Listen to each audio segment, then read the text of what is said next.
Vamos lá, queridos, eu tenho uma palavra para entregar a vocês e ela é diferente hoje. Diferente.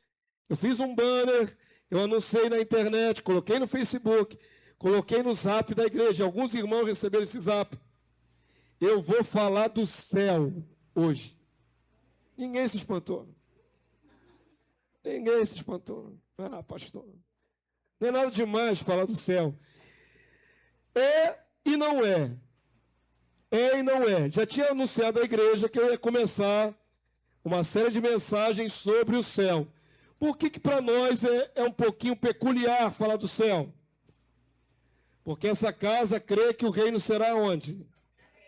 Aqui na terra. Quando Jesus descer do céu, o reino será estabelecido aonde? Na terra.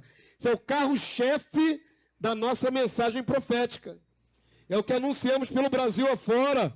Tivemos agora em Fortaleza anunciando que o reino é na terra. Herança de Davi. Herança também prometida a Abraão. Ministrei isso no começo do ano lá em Fortaleza. Ministrei lá na Paraíba recentemente, Seminário do Reino. Tudo que anunciamos diz respeito ao reino do céu descer para a terra. Por isso, queridos, raramente, muito raro, nós falamos alguma coisa sobre o reino lá de cima, o reino do céu. O reino do céu é tão concreto, ainda que espiritual, é tão verdadeiro quanto o reino que nós esperamos ser estabelecido na terra. Então nós precisamos falar sobre o reino do céu. E a palavra que suscitou no meu coração o desejo de falar sobre o reino do céu está em Colossenses capítulo 3. Abra sua Bíblia aí, por favor. Vou falar alguns textos, né? Nós vamos, na verdade, caminhar, irmãos, em algumas mensagens. Hoje é só um abri-alas. Não dá para eu falar tudo que eu tenho a dizer sobre o céu em uma mensagem de 40 minutos e 50. Vou dividir. Na quarta-feira agora é culto com palavra. Então, vou dar continuidade sobre esse assunto. Vamos falar do céu.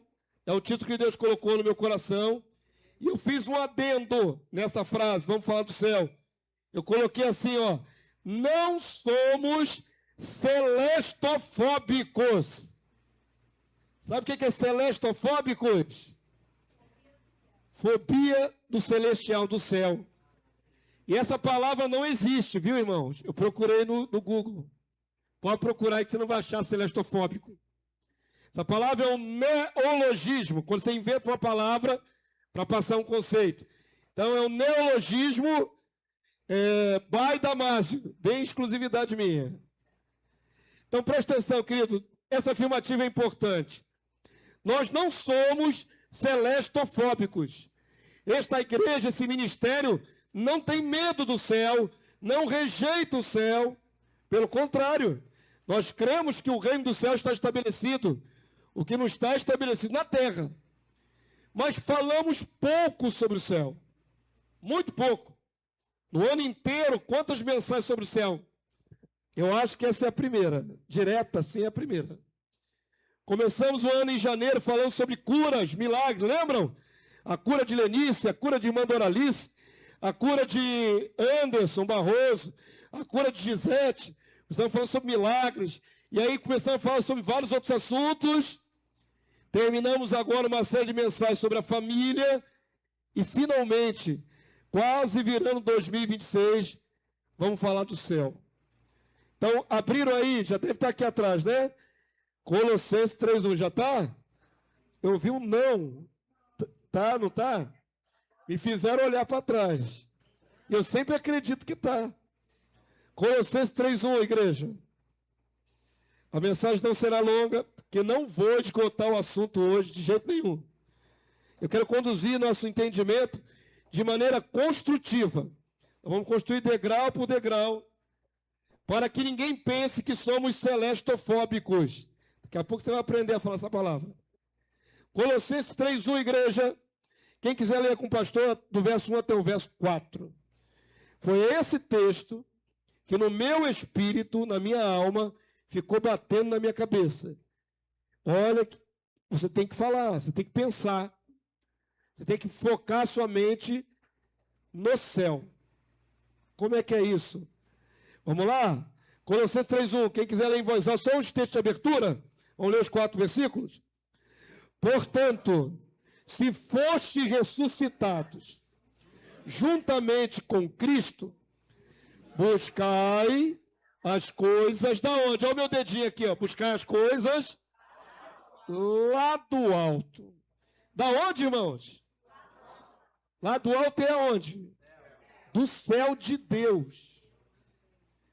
Não é buscar as coisas do alto desse céu que nós estamos vendo com o nosso olho. Céu atmosférico.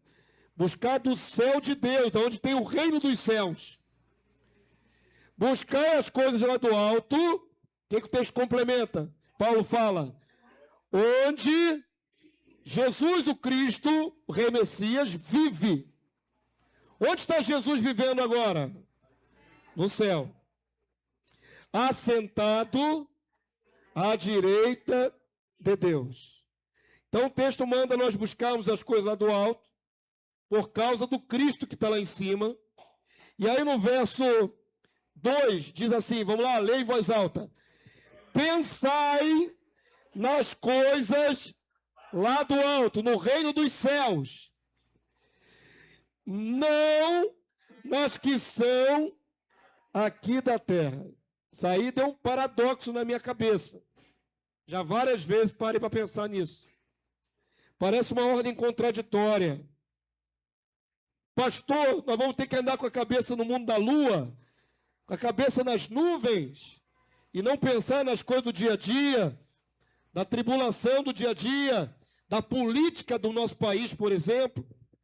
Se você não sabe, o presidente atual, não falo de política aqui muitas vezes, vai deixar uma dívida de 10 trilhões para o próximo governante. Já está em 10 trilhões a dívida do Brasil.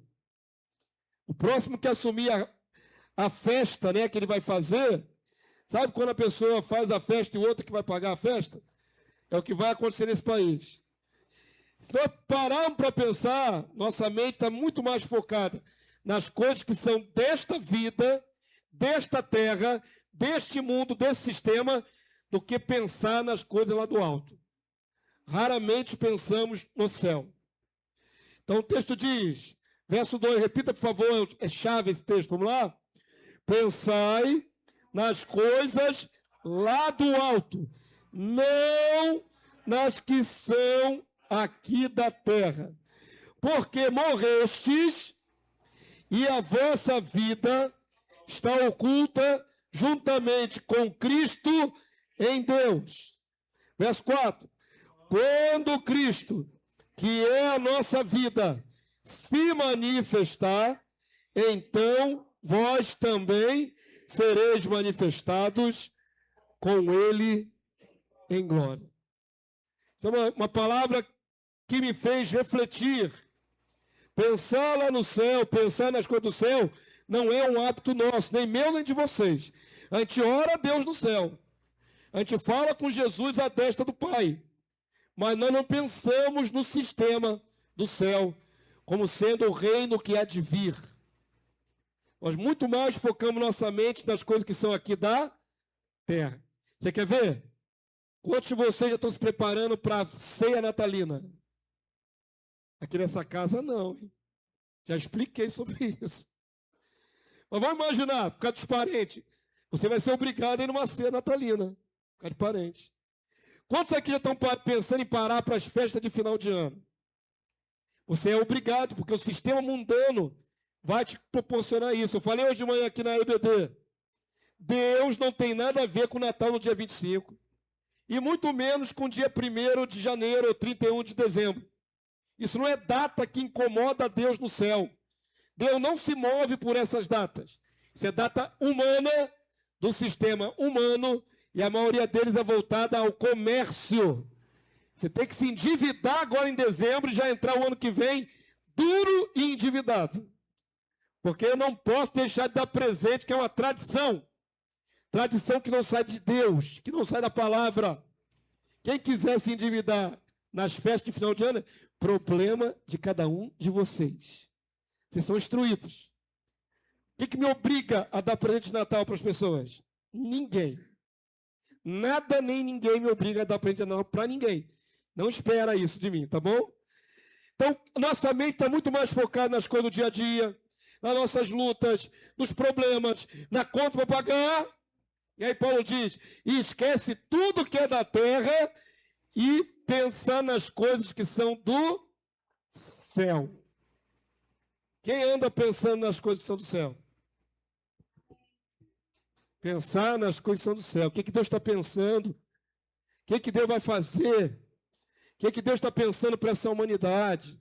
Olhar com a ótica de cima, do reino de cima, e não do reino de baixo.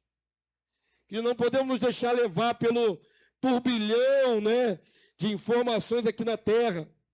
Falava com Lenice, acabei de informar a vocês, o Brasil já está endividado em 10 trilhões.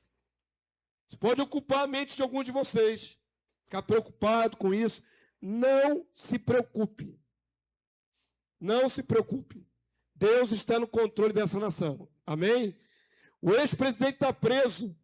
Não se preocupe. Isso é sistema mundano. Deus está no controle de tudo. Mas como é que o inimigo trabalha? Ele oferece para nós aquilo que ficou na história como pão e circo. Enquanto tiver comida e entretenimento, fica todo mundo pacífico, não importa quantos trilhões o governo gaste. O pão e circo aqui no nosso país é o quê? Pão é o Bolsa Família. Nunca teve tanta gente dependendo do dinheiro do governo. Então o governo dá um Bolsa Família, o povo fica calmo. E o circo? Futebol. Enquanto o Flamengo estiver ganhando, fica todo mundo calminho. Não é assim, irmãos? Pão e circo. Ninguém esquenta a cabeça com mais nada. O Flamengo está ganhando uma atrás da outra. Aí o povo é controlado. O povo fica aqui pensando nas coisas mundanas, enchendo sua cabeça com coisa mundana. Mas nós, cristãos, fomos exortados a pensar nas coisas lá do alto, onde Cristo habita. Então isso me chamou a atenção. E eu pensei o seguinte, irmãos, há 17 anos essa igreja foi fundada. E desde o primeiro culto aqui neste lugar, e em todos os sequentes, nós fizemos a nosso ministério focar no anúncio do reino que vem para a terra. E por causa disso, vocês não me ouviram ficar falando muito de céu nesta casa. Eu me lembro que nós já tivemos um trimestre inteiro de estudo na EBD sobre o céu. Não sei se foi 2019, na época da pandemia, 2020. Teve um trimestre que eu falei só sobre o céu, mas foi na EBD. Mas se eu falasse aqui para você, você se lembra de alguma mensagem minha sobre o céu? Talvez uma ou duas ou três, ao longo de 17 anos. Nós não somos aqui nessa casa estimulados a pensar no céu. Não somos. Talvez por essa prevenção de nós sabermos que o reino virá para cá e tentamos iluminar os nossos irmãos com essa verdade. Dificilmente algum de vocês vai ficar falando de céu. E às vezes pode acontecer de você não querer falar do céu propositadamente. E aí vira celestofóbico. Alguém aqui tem dificuldade de falar do céu?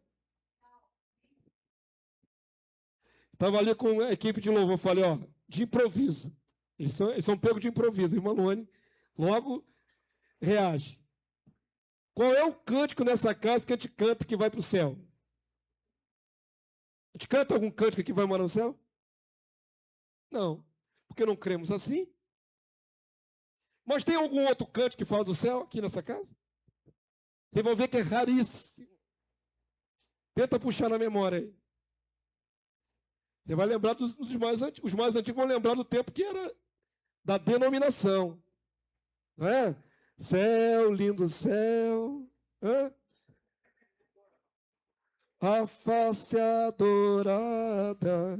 Lembra disso? Ou então, né, as mansões celestiais. Nós não falamos quase nunca do céu por receio de sermos confundidos. Talvez isso seja uma dificuldade. Por isso Deus vai falar com vocês de céu e céu e céu por um período aqui nessa casa. Amém? Nós não temos medo de falar do céu. Mas vamos andar no entendimento daquilo que o Senhor revelou para nós? Abre a sua Bíblia agora no livro Deuteronômio, capítulo 10, verso 14. Deuteronômio, capítulo 10, verso 14. Nossa compreensão desse ministério sempre foi de que o céu pertence a Deus e a Cristo e aos anjos. Sempre foi essa a nossa convicção. Um dos motivos que não falamos muito de céu e nem ficamos pensando no céu, porque cremos que o céu é de Deus. Deus mora lá. Deus é espírito e o céu de Deus é espiritual. E nós somos da terra e somos terrenos. Deuteronômio capítulo 10, verso 14. Vou mandar alguns textos que são a nossa base de compreensão. Porque não temos anseio de ir para o céu. Vamos lá? Já abriu aqui já, né? Deuteronômio 10, 14, somente esse versículo. O que está escrito aí, igreja? Eis que os céus e os céus dos céus são do Senhor teu Deus, a terra e tudo que nela há. Então, Deus reivindica o céu para ele, o céu é dele. E a terra também é dele. Mas a terra é onde nós habitamos. Abre agora, por favor, Salmo 115, verso 15. Texto fácil de achar. Salmos 115, verso 15. Glória a Deus. E esse texto que nós vamos ler agora é uma base, é um pilar da nossa fé. Desde o tempo que recebemos a revelação do reino sobre a terra, através do vaso já descansando, né? Pastor Arcélio Antunes. Esse texto era destacado como um pilar da nossa fé, da nossa compreensão. Salmo 115, verso 15 até o verso 18. E eu gostaria que você declarasse esse texto comigo, vamos lá? Sede benditos do Senhor, que fez os céus e a terra. Agora o verso 16, irmãos, esse é o chave. Os céus são os céus do Senhor. De quem são os céus? Do Senhor. Mas a terra deu a ele, aos filhos dos homens. Não fica bem definido o lugar de cada um? Qual é o lugar de Deus?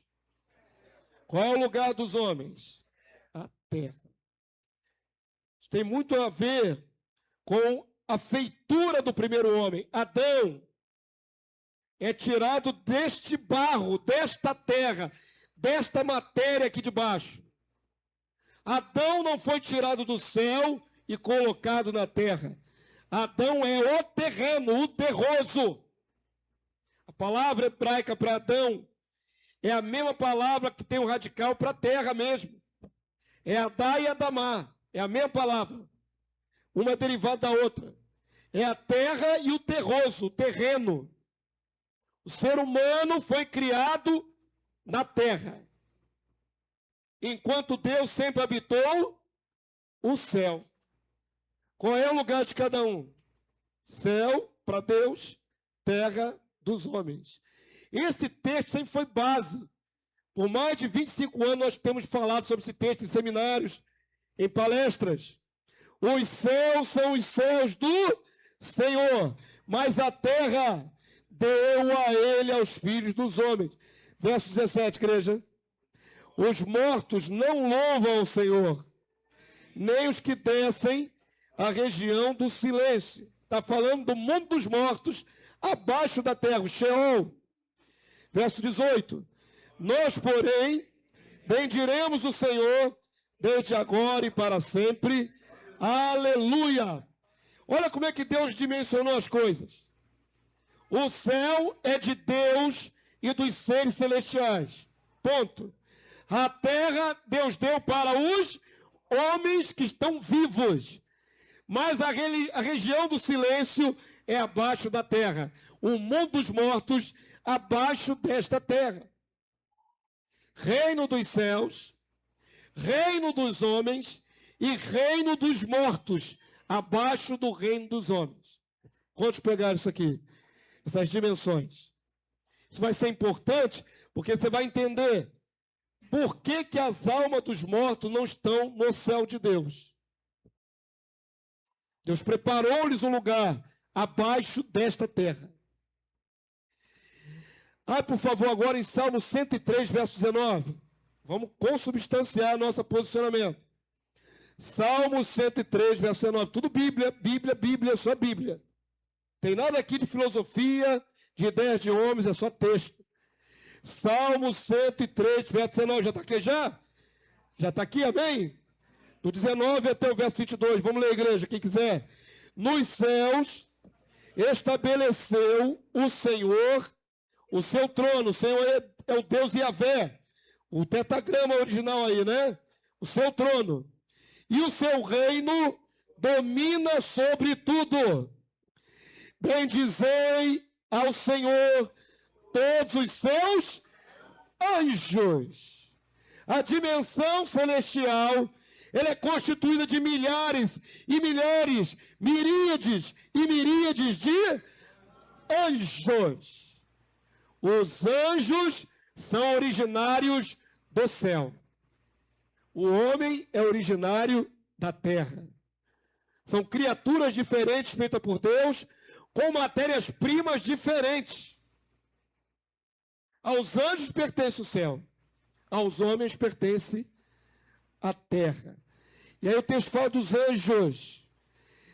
Onde nós paramos? Aqui, verso 20, né? Bendizei ao Senhor todos os seus anjos, valorosos em poder, que executais as suas ordens e lhe obedeceis à palavra. Verso 21. Bendizei o Senhor, todos os seus exércitos, vós, ministros seus, que fazeis sua vontade. Verso 22. Bendizei ao Senhor, vós todas as suas obras, em todos os lugares do seu domínio. Bendize, ó minha alma, ao Senhor. E não foi isso que fizemos no começo desse culto, na adoração? Começamos a declarar palavras benditas ao Senhor. O Senhor é maravilhoso, o Senhor é grande, o Senhor é tremendo. Queridos, eu quero conduzir o entendimento de vocês. A palavra é clara. O céu é do Senhor, a terra é dos homens. Amém? Acabou. Sem discussões, não tem como abrir aspas. Nem 3 pontinhos, é essa a verdade absoluta. Agora eu quero fazer você pensar. Em algum momento, Deus falou para algum homem, para ele desejar o reino dos céus? Na sua Bíblia? Adão, o primeiro homem. Por que Adão e Eva não desejaram o céu? As primeiras criaturas humanas. Estavam satisfeitos antes da queda onde? Na terra. Porque aqui na terra era um verdadeiro céu. A dimensão celestial não tocou a terra, irmãos? Não era um ambiente espiritual também? Era. Aqui na terra, no primeiro estágio da humanidade, Adão e Eva experimentaram a dimensão celestial na terra. E tinha anjos aqui embaixo. Os anjos não são do céu, mas eles não estavam aqui embaixo guardando a árvore. Se estavam guardando a árvore, porque estavam aqui embaixo, aqui nesta terra. Se havia presença de anjos, se Deus vinha na viração do dia conversar com o homem, na terra, Adão e Eva não sentiam nenhum desejo pelo céu. Para quê? Se o céu desce. Para quê? Se o dono do céu desce. Se os anjos de Deus descem. A dimensão celestial tocava a terra. Estão compreendendo? Não existe uma saudade do céu no coração do primeiro homem. Porque ele não veio de lá. Agora, irmãos, eu pesquisei agora à tarde, e vai ser motivo de uma outra pregação, como tem cântico da igreja atual, evangélica, falando de saudade do céu. Tem vários cânticos, eu salvei uns 4. Mas onde está a incoerência dessa saudade do céu? Nunca foi lá, como é que você tem saudade de um lugar que você nunca foi? Já o que você não experimentou, saudade é relativa ao que você viveu, experienciou e se lembra com saudade. Mas o que tem de cântico no meio cristão evangélico dizendo saudade do céu, saudade de um lugar que eu ainda vou morar, um refrão diz. Nunca morou lá e já está com saudade. Não é interessante isso? Se Deus tivesse colocado dentro de nós, mesmo sem conhecer o céu, um desejo íntimo, de repente podia acontecer de Deus ter feito a gente com esse anseio. O que nós temos do céu, irmão? Saudade? Curiosidade. Sabe o que nós temos do céu? Curiosidade. Não sabemos como é, e como são os curiosos, gostaríamos de dar uma espiadinha lá em cima. Só. Mas não é possível que você tenha paixão e saudade por algo que você não vê, não contempla, não sabe nem como é. Nós não podemos ter saudade do céu. Em nenhum lugar Deus colocou esse instinto dentro do homem, inato, de ter saudade do céu. A palavra de Deus diz, por exemplo, que Deus colocou a eternidade no coração do homem. Isso Deus colocou. Está escrito, Deus colocou a eternidade, não o lugar, mas a ideia de que o homem não é finito, que ele existe para sempre. Mesmo que o homem não conheça a Bíblia, dentro dele ele não aceita a morte. Porque há um instinto colocado por dentro de nós que nós não vivemos só esse pouquinho de ano. A eternidade está implícita no coração do homem. Mas o céu, não. O céu, não. Não há nada na Bíblia que diga que Deus colocou um desejo pelo céu no nosso coração. Estou justificando o fato de nós não falarmos tanto do céu aqui nesse ministério, não. Eu estou apelando para a palavra, e ela toda, de Gênesis a Apocalipse. Não há ninguém com anseio pelo céu. Já perceberam? Quando os homens têm anseio, não é pelo céu. As pessoas têm anseio por Deus. Concordam? Digam amém? Qual é o anseio que está no nosso coração de todos os homens? Conhecer Deus. Deus habita no céu. Por conseguinte, nós deveríamos querer ir no céu para ver Deus. Mas é Deus que nós temos anseio e não o céu. E eu peguei um texto aqui que é muito conhecido. Abre, por favor, agora em Êxodo, capítulo 33, verso 18. Um exemplo, né? Êxodo 33. Nós vamos ler do verso 18 até o verso 23. Estou construindo o nosso entendimento para não parecer que é tendencioso. Ah, só nossa igreja não quer ir para o céu. Não é isso. Nós entendemos que o céu descerá, que o Filho de Deus vem para estabelecer o reino na terra.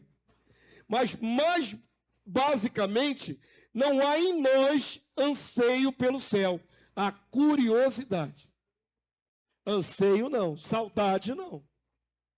De jeito nenhum. O que Deus colocou no coração do homem? Desejo de conhecer quem? O próprio Deus.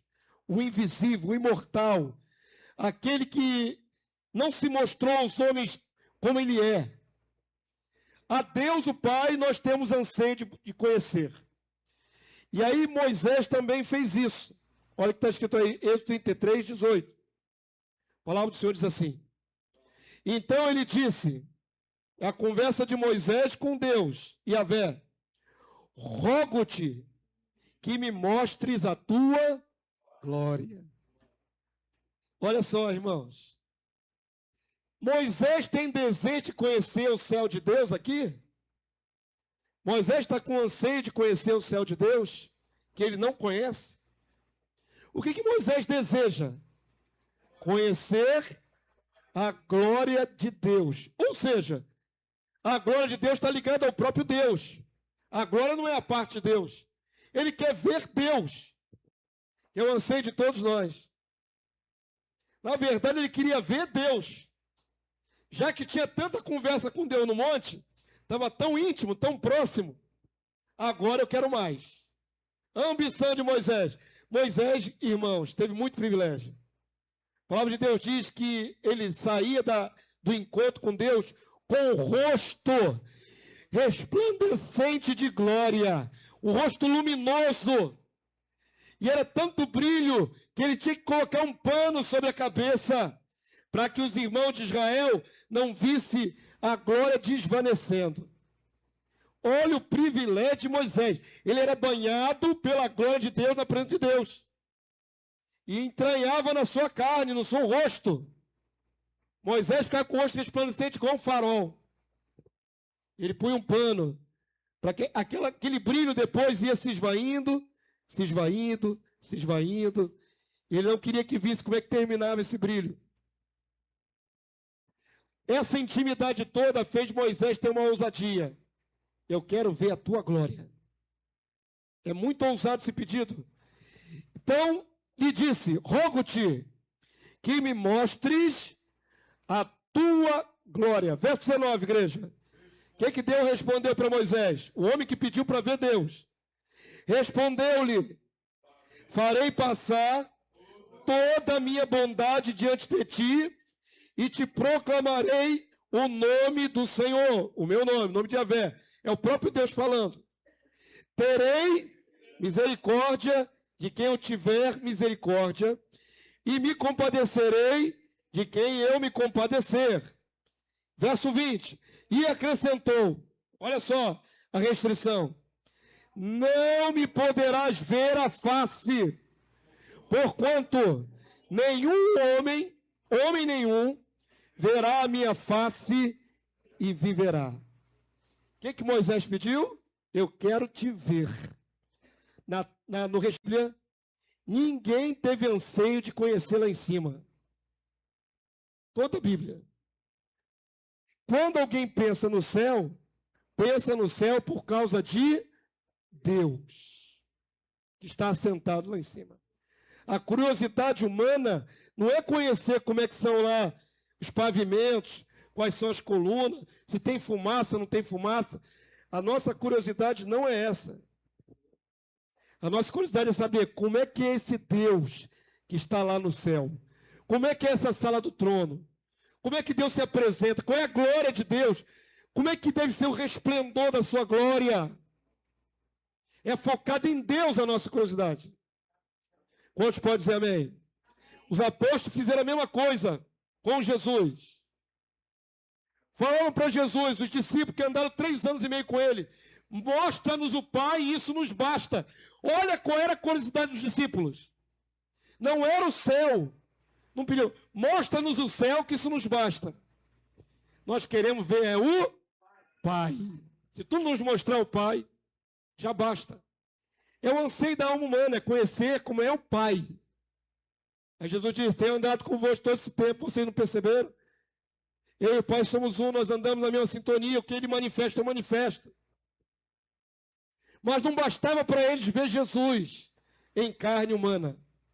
Eles queriam ver Deus. Amém, povo santo? Abre a sua Bíblia agora no Evangelho de João, capítulo 3, verso 12. Deus revelou o céu a poucos.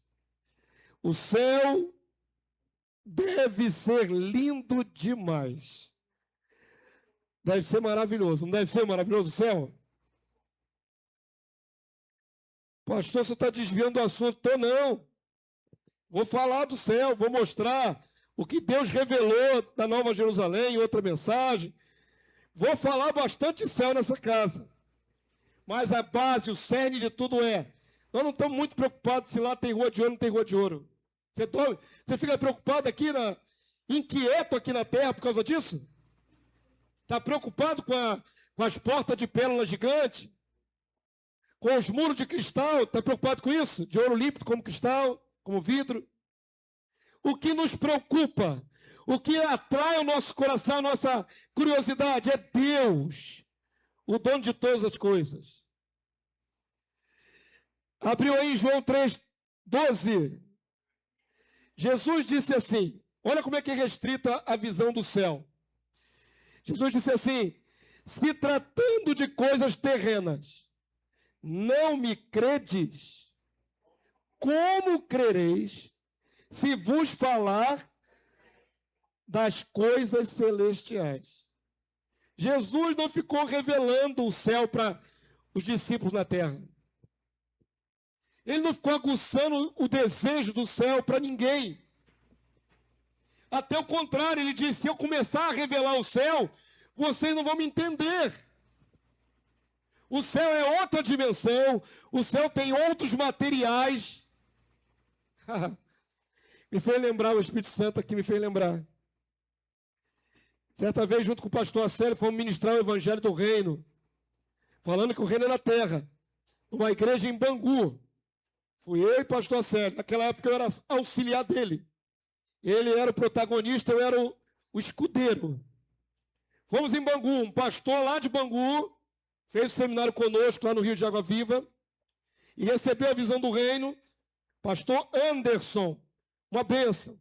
Na época o pastor Anderson era amigo do irmão Isaac. Conheci o Isaac veio através desse pastor Anderson.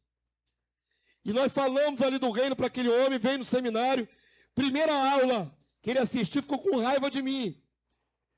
É sempre assim, né, irmãos? Primeiro resiste, depois se rende. E ele viu uma aula lá e ficou com raiva. Depois eu fui até a casa dele, conversando, ficou tudo certo.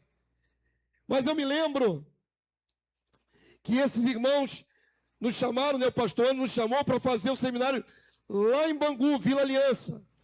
Era uma igreja congregacional. E por ser esse formato, pastor Anderson não era o presidente da igreja. Ele era o pastor em exercício. Lá funciona como um presbitério. Então tinham mais 3 ou 4 pastores e eles ficavam se revezando no comando da igreja. Só quem recebeu a visão foi o pastor Anderson. Quando chegamos lá, irmãos, meu Deus do céu, saímos daqui para lá, e era só os sábados que a gente ministrava, Seminário do Reino. Soltamos a primeira sentença, o pastor Acélio soltou a primeira aula, pum, aquele impacto. Passava 7 dias para voltar lá em Bangu. Era tempo de sobra para os irmãos se armarem contra a visão. Irmãos, pensa na resistência. Estou falando de algo que foi há mais de 25 anos atrás. Pensa na resistência daqueles irmãos. Eles se armavam com um monte de versículo. Quando nós chegamos para ministrar, o pastor Acélio e eu ao lado, ele começava a falar, os irmãos levantavam um monte de versículo. E esse versículo assim, assim. E esse versículo assim, assado. Para combater aquilo que nós estamos falando. E era 2 Pedro 3, os céus e a terra passarão com estrepitoso estrondo, e por aí ia, né? Mas eu me lembro como se fosse hoje. Uma irmãzinha chegou com o livro A Divina Revelação do Céu. Você tem esse livro na sua estante? Algum de vocês tem.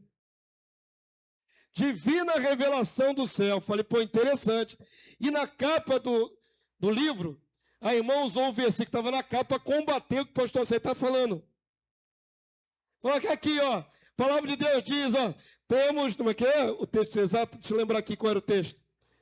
Era o texto de Pedro. Uma herança inacessível reservada para vós no céu. Era esse texto. Que a herança estava guardada no céu. O galardão, a herança. Na hora, o pastor Acélio foi confrontado com aquele livro na mão, com aquela capa escrita aquele versículo. E ele falou assim, sim, minha irmã, nosso galardão, nossa riqueza, a herança é acumulada no céu. Mas aí ele sacou o versículo que quando Jesus descer, ele trará o galardão respectivo de cada um. Aí desmontou aquilo tudo. Mas era um confronto assim, muito forte. Ao ponto de nós termos interrompido o curso lá. Ia ser 7 ministrações, naquela época eram muitas ministrações, 8 até 10. Mas que nós fizemos mais 5 foi muito. Porque o povo resistiu com unhas e dentes. A questão de morar no céu era para eles fundamental. Aí eu fui pegar esse livro. Pô, isso aí está usando o livro para se defender, eu quero conhecer o conteúdo. Irmãos, eu comecei a folhear o livro, Divina Revelação do Céu. Quem é a autora? Alguém lembra da autora? Não sei, estou arriscando aqui, eu acho que é Rebecca Brown. É uma autora americana. A mulher viu o céu, viu o inferno e escreveu os livros e vendeu pra caramba. Aí eu comecei a ler um livro. Vamos ver o que essa mulher viu do céu. Aí começava mais ou menos assim um trecho que eu li. Que lá no céu, não é? Tinha um depósito com muito tesouro. Falei, puxa vida, onde é que tem isso? Banco do céu. Banco, coisa material lá no céu. E aí tinha construção das mansões celestiais. E tinha anjo pedreiro carregando em tijolo. Eu falei, chega. Fechei na hora o livro, chega. Aonde na Bíblia tem anjo peão carregando tijolo no céu? Não dá, irmão. Não dá, eu não li mais uma página sequer daquele livro. E olha, divina revelação do céu. E vende aqui no Brasil igual água. Vende muito. Por isso que eu perguntei, de repente algum de vocês tem esse livro em casa. Vendeu muito. Divina revelação do céu e o divina revelação do inferno. Mary Baxter. Pronto, obrigado. Já não é Rebeca Cabral, é outra. Rebeca Cabral é de batalha espiritual, se não me engano. Então tá aí. A mulher dormiu, teve um sonho, escreveu um livro e vendeu horrores. E o povo brasileiro vai consumindo isso. Oh, Jesus! Aonde na sua Bíblia tem anjo construtor de mansão celestial? Aonde? E as pessoas tomam isso como verdade. Não tem a menor noção, nem de hermenêutica. A Bíblia tem que explicar a própria Bíblia, não fora da Bíblia. É complicado, irmãos. Jesus não estimulou ninguém a buscar o céu. A palavra do Senhor diz, né? Se tratando das coisas terrenas, não me credes? Como crereis? Como é que vocês vão crer? Se vos falar das celestiais. E aí Jesus vai falar no verso 13, o mais importante, vamos lá? Para confirmar tudo que eu disse. O que está escrito aí no verso 13? João 3,13. Ora, ninguém subiu ao céu. Ninguém é quantas pessoas de exceção, irmãos? Ninguém. Mas e o Elias que subiu na carruagem de fogo? Oi? Ele deu uma passeada lá, mas voltou, né, irmão? De alguma maneira ele voltou. Quantos creem que Jesus é a verdade encarnada? Nos lábios de Jesus pode conter algum engano, alguma dubiedade? Alguma coisa que seja mais ou menos? Ele é a verdade absoluta. Ele é o sim e o amém. A essência é o logos da eterna, a verdade encarnada. Nos lábios de Jesus eu creio 100%. Se ele disse, mesmo depois das experiências sobrenaturais no passado, ninguém jamais subiu ao céu, para mim isso é absoluto. É inegociável e não tem discussão. Ninguém. E ponto. Amém, por santo? Se ninguém subiu ao céu de Deus, como descrever o céu de Deus? Como algum ser humano pode descrever como é que é o céu de Deus? Se não pelas Escrituras, se não pelo que a palavra nos sugere. Porque nenhum de nós jamais viu o céu. Como ter saudade de um lugar que você nunca viu, nunca foi? Não sabe como é que é, não sabe que cor que tem, que cheiro, que oxigênio respira. Se é que é oxigênio. Como estão entendendo aqui o pastor? Eu estou colocando mais dúvida do que esclarecimento, irmão. Eu estou fundamentando nosso posicionamento. Não somos estimulados a ficar pensando no céu. É fato bíblico. Abre, por favor, agora a primeira carta de Paulo aos Coríntios, capítulo 15, verso 48. 1 Coríntios 15, 48. Quisera tivesse um exemplo na Bíblia, um exemplo.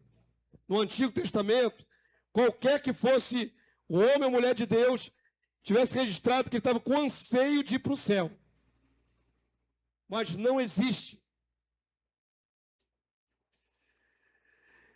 Não quero ser radical, né? Quem ouve essa mensagem isolada pode pensar, pastor, ele rejeita completamente a ideia de ir para o céu. Não rejeito. Sendo bastante honesto com a igreja, por muito tempo eu me permiti não especular sobre o céu. Por muito tempo, muitos anos até. Até que fui confrontado com alguns textos. Então preste atenção. Em palavras posteriores, eu vou explicar por que a expectativa das pessoas é ir para o céu depois que morre. Expectativa essa que a Bíblia não apoia. Então o que acontece, irmãos? O meu coração se bloqueia às vezes de falar do céu para não confundir a plateia. Vocês são instruídos, mas muita gente ouve dos meus lábios através de uma transmissão, de uma palavra gravada. Mas eu não disse jamais que nunca a gente vai para o céu. Eu já disse isso aqui alguma vez? O problema não está em ir para o céu. O problema está quando nós iremos ter essa experiência. Depois que morremos ou depois que formos glorificados. Nós não podemos ser contraditórios. Amém? O problema não está em se vamos ou não ter essa experiência, que a palavra de Deus diz que o prêmio do fiel, do vencedor, é ver a Deus. Nós veremos a Deus. O que vencer, verá finalmente a Deus. E não vai ver só a Shekinah, não. Não vai ver só a manifestação momentânea de Deus, não. Verá como Deus é. Nós conheceremos o Pai com os nossos olhos. Amém, povo santo? A proibição não é eterna. O homem na carne não vê a Deus. Mas o homem na carne glorificada verá o Senhor. Por isso esse texto aí, eu vou explorá-lo em outra mensagem, tem muito que falar sobre isso. Mas vamos ler só esse versículo. 1 Coríntios 15, 48, igreja, lê comigo. Como foi o primeiro homem, o terreno, o terroso, tais são também os demais homens terrenos. Qual é a primeira natureza de todo ser humano? Terrena. Nós não fomos originados no céu. Nossa matéria não provém do céu. Nosso corpo não provém do céu. Vocês sabem, a ciência está tão avançada e as mídias sociais estão tão envolventes que vocês devem ter esbarrado com essa informação. No nosso corpo tem minérios que são provenientes do solo. E a falta desses minérios no nosso corpo nos enfraquece. Por exemplo, quando chegamos a uma certa idade, tem que tomar suplemento com zinco. Zinco é um minério. Magnésio, ferro para o sangue. Ferro, zinco, magnésio são minérios. A falta desses minérios no nosso corpo nos enfraquece, porque a nossa Constituição pede esses minérios. É a prova cabal de que somos tirados da terra. Quantos dizem amém? Tu que fique velho e não tome esse suplemento, não, para ver como é que tu vai ter dores. Dores, fraquezas. Faltou ferro no sangue, anemia. É fato, queridos. Nossa matéria é totalmente da terra. Mas a palavra de Deus diz que essa é a nossa primeira existência, nosso primeiro estágio. Haveremos de ser transformados. E quando formos transformados, incidirá em nós uma nova natureza que já está em desenvolvimento. Carta de Pedro diz que já está em desenvolvimento a natureza divina. Nós seremos transformados. Então aquilo que era terreno, terroso da terra, vai receber um revestimento de algo sobre-humano, que não é desta terra, que provém do céu. E este revestimento celestial nos tornará também celestiais. Vamos ler novamente o texto. 1 Coríntios 15, 48, igreja, vamos lá? Como foi o primeiro homem, o terreno, tais são também os demais homens terrenos. E como é o homem celestial, Cristo, tais também os, no plural, celestiais, os que serão semelhantes a Cristo. Por causa de Jesus, sofreremos uma metamorfose, uma transformação na sua vinda. E aí o meu corpo, que hoje é pó e volta para o pó, ele passa a ser pó glorificado. A matéria terrena, terrosa, desta terra, ela é revestida de glória. E essa glória é advinda do céu. A fusão do céu com a terra, prefigurada no nosso corpo. Amém? A última mensagem que vou ministrar sobre isso é: o céu descerá para a terra. Mas já começa em nós. O céu, ou a dimensão divina, ou a dimensão celestial, ela é impregnada em nós. Quando formos então glorificados, teremos condição não só de subir ao céu, como de ver a Deus. Amém, povo santo? Então não somos celestofóbicos, de maneira nenhuma. Um dia veremos o céu. O quanto ele for lindo, o quanto ele for glorioso, o quanto ele for maravilhoso, esplendoroso, um dia eu e você veremos o céu. Porque veremos a Deus também lá no céu. Amém? Para não ficar nas minhas palavras, falar só um pouquinho desse céu maravilhoso, Apocalipse 4:1, e assim encerra a nossa mensagem. Apocalipse 4:1, eu falei que é só um tira-gosto. Só uma entrada, um abre-alas. Na quarta-feira eu vou aprofundar mais essas questões. Apocalipse capítulo 4, verso 1. Essa série de mensagens vai nos ajudar a fundamentar o que pensamos e pode ajudar a esclarecer outros irmãos. Então aproveita para disseminar essa mensagem depois. Apocalipse 4:1, igreja, quantos acharam? Já está aqui atrás, né? Não tive fé. Eu tive que olhar.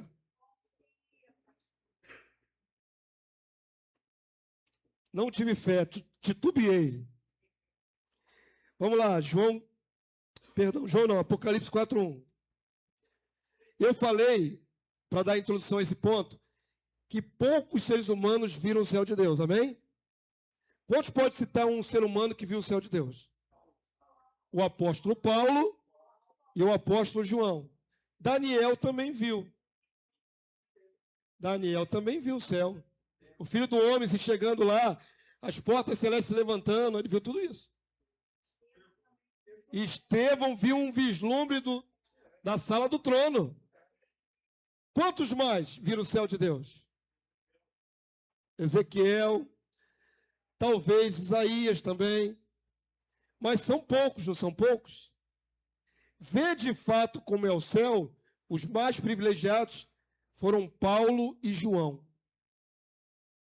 João e Paulo tiveram a experiência de arrebatamento de espírito. Daniel teve visões na casa dele, na mente dele. Isaías, os outros profetas viram visões na sua mente. Mas para Paulo e para João, não foi só isso. Eles foram tomados. A mente deles foi passear no fenômeno chamado arrebatamento de espírito, que não é arrebatamento de corpo. Presta atenção nesse texto lindíssimo. Apocalipse 4:1. Vamos ler? Depois destas coisas, olhei, e eis não somente uma porta aberta onde? No céu. João está tendo visões de Deus, na ilha de Pátimos, e ele, nas visões de Deus, ele vê uma porta aberta no céu. Que maravilha isso, né, irmãos? E aí o texto diz: como também a primeira voz que ouvi, como de trombeta, a falar comigo, dizendo, o que a voz disse para João? Sobe para aqui. sobe para aqui para o céu. João foi convidado a dar uma vislumbrada no céu, passando pela porta dimensional que unia terra e céu. Sobe para aqui. E o que, igreja? Te mostrarei o que deve acontecer depois dessas coisas. Recebeu várias visões, mas primeiro foi convidado a dar, olhar de cima. Lembra do primeiro texto? Pensai nas coisas que são do alto. João, literalmente, a mente dele foi passear lá no céu. E aí o texto diz assim no verso 2. Vamos ler aí comigo? Imediatamente eu me achei em espírito, e eis armado no céu um trono, e no trono Deus na sua plenitude e glória. É o que está escrito aí, irmãos? Por que João tem a visão do céu, vê o trono de Deus, mas não descreve Deus? Porque Deus não se permite ver pelo homem natural. João não morreu para ver o céu. João estava no corpo físico dele. E Deus não é contraditório. Nenhum homem jamais viu a Deus e vive. Estão compreendendo? O que Deus se permite o homem perceber dele é só uma visão distante, sem nitidez, sem definições, sem detalhes. Nem João, que viu o Apocalipse, viu os detalhes de Deus. Porque Deus é santo. E o texto diz, alguém sentado, ele não consegue definir. Verso 3, igreja. E esse que se acha assentado, olha como é que ele vai descrever.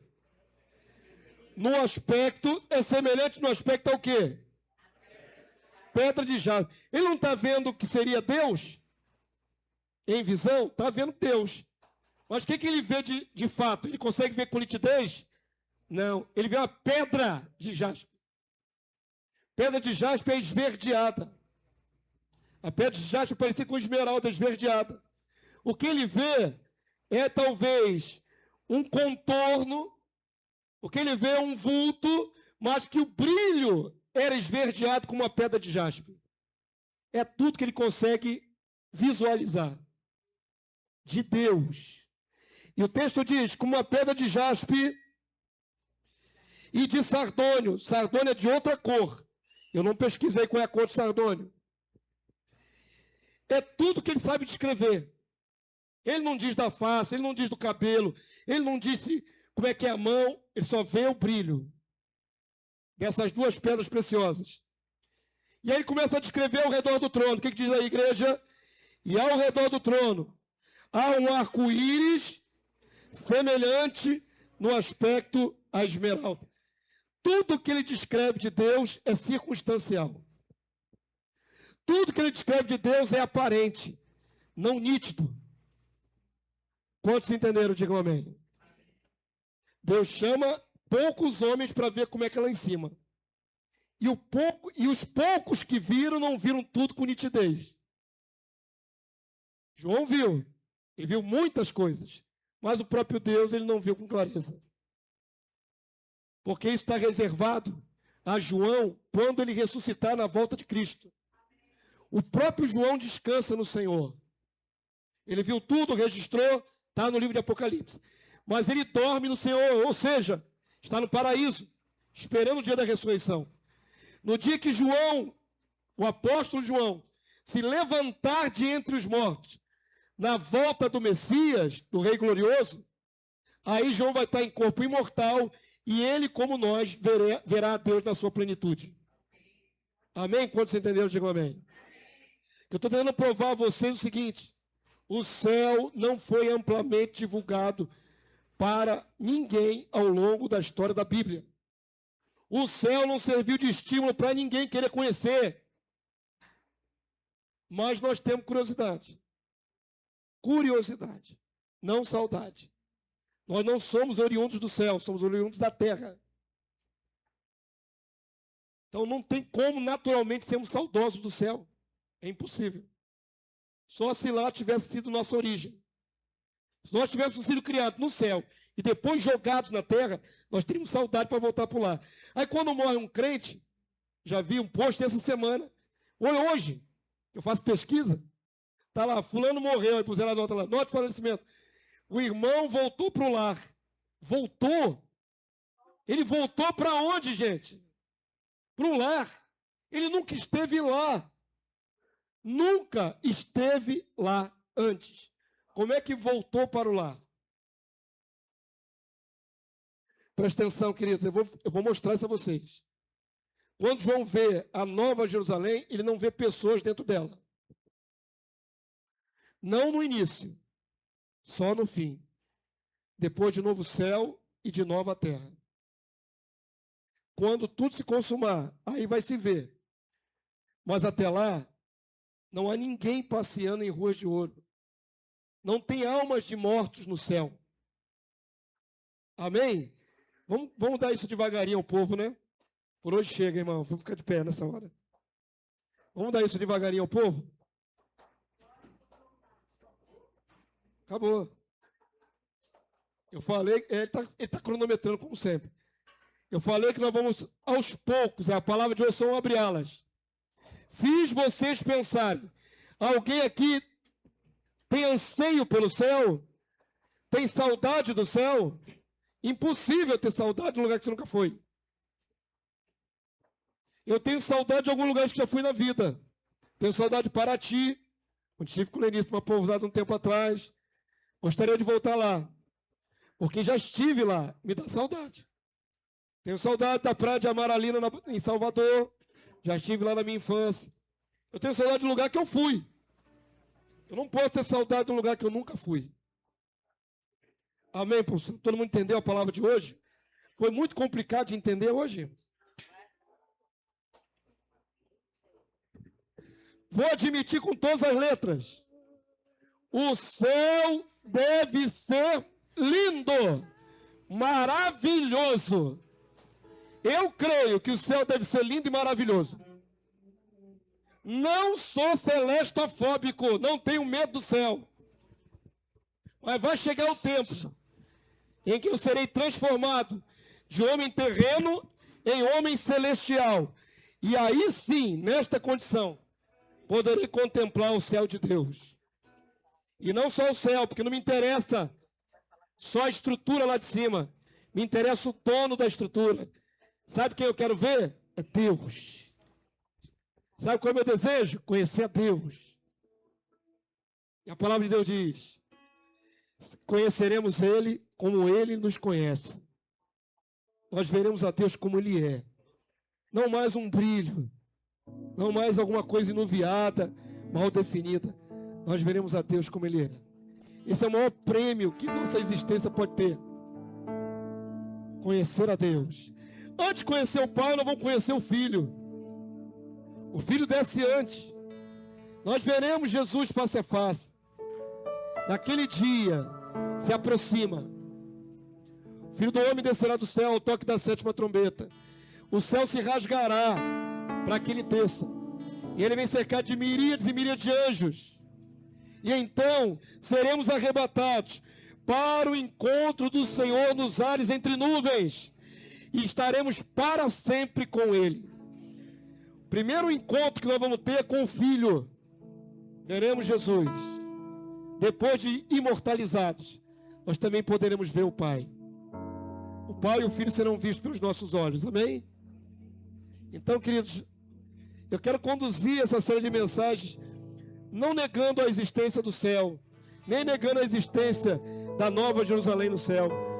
Eu só quero dizer aos meus irmãos que o céu ainda não está acessível a nós. Ainda não é para ansiar ir para o céu, desejar. Deseja a volta de Cristo. Deseja estar santo na volta de Cristo. E aí você será herdeiro de todas as coisas. Eu creio que eu vou reinar com Cristo sobre essa terra. Estaremos junto com o Senhor. Aonde a Bíblia apresenta o nosso lugar? Lá em Sião. Ali está claro que estaremos com Jesus. E é isso que eu vou proclamar até o último suspiro da minha vida. Então, primeiro o reino da terra, depois o reino do céu. Amém?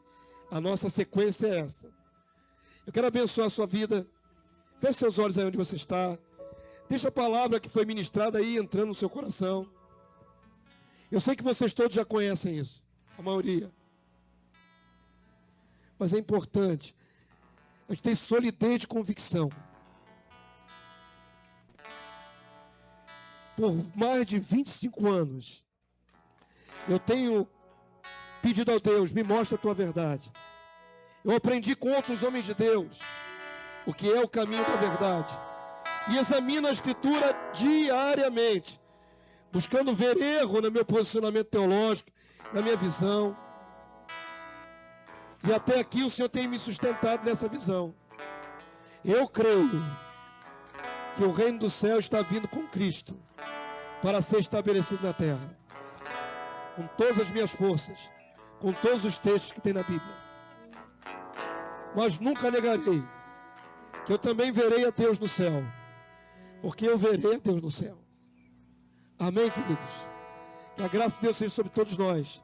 Pai Santo, bendito seja o teu nome. Deus incrível, Deus tão santo, que homem algum jamais viu o Senhor e viveu. Eu creio, Senhor, que a revelação de como Tu és é o privilégio máximo que será concedido aos Teus filhos glorificados. Que a glória do Senhor nos revista e nós temos condição de ver Deus como o Senhor é. Até lá, Senhor, eu não tenho saudade do céu. Eu não desejo o teu trono nem o céu do Senhor. Eu desejo que o teu filho desça e ele estabeleça seu reino de justiça e paz sobre esta terra. O meu clamor é: vem, Senhor Jesus. Maranata, vem, Senhor Jesus. O meu clamor não é vamos para o céu. O meu clamor é que aquele que habita o céu desça do lado do trono de Deus e venha transformar essa terra num reino de justiça e paz. Até lá, Senhor, mantém nossos corações na Tua verdade. Nós clamamos esse favor, essa graça imerecida. Mantém nossos corações na Tua verdade. Em nome de Jesus. Em nome de Jesus. Quantos creem assim? Quantos podem glorificar o Senhor por isso? Glória a Deus.